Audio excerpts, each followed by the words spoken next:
សូមជម្រាបសួរពុកម៉ែបងប្អូនទាំងអស់គ្នាសូមស្វាគមន៍ដែលបានចូលមកកាន់ការឲ្យតម្រុយឆ្នោតយួនរបស់ Channel ពូឆ្នោតរបស់ Admin ថ្ងៃនេះ Admin មានលេខល្អៗសម្រាប់ចែកជូនពុកម៉ែបងប្អូនទាំងអស់គ្នាយកទៅផ្សងសំណាងឆ្នោតយួនថ្ងៃទី4ខែសីហាឆ្នាំ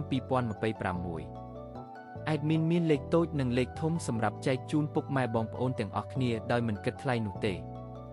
មុននឹងចូលទៅកាន់តម្រុយ Admin សូមឲ្យពុកម៉ែបងប្អូនទាំងអស់គ្នាជួយចុចជាវ Subscribe ឲ្យមេដៃនិង Comment ឲ្យ Admin ម្នាក់មួយផងទុកថាឲ្យកម្លាំងចិត្ត Admin ដើម្បី Admin ចេញនៅវីដេអូតម្រុយថ្មីៗសម្រាប់ចែកជូនពុកម៉ែបងប្អូនទាំងអស់គ្នាជាបន្តទៀតឥឡូវនេះពុកម៉ែបងប្អូនទាំងអស់គ្នាយើងចូលមកតម្រុយតែម្ដងចំពោះពីលេខឬលេខតូច Admin ឲ្យលេខ22 17 62 56ចំពោះ3លេខឬលេខធំប៉ុស ABCD Admin ឲ្យលេខ289គុណ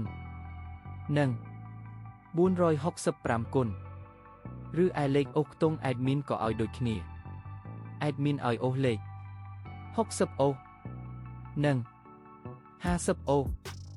ឥឡូវនេះតម្រុយរបស់យើងបានដល់ទីបញ្ចប់ហើយ Admin សូមជូនពរពុកម៉ែបងប្អូនទាំងអស់គ្នាដែលបានយកលេខតម្រុយ Admin ទៅចាក់ផ្សងសំណាង Admin សូមជូនពរឲ្យចាក់ត្រូវទាំងលេខតូចនិងលេខធំហេងលុយចូលទាំងអស់គ្នា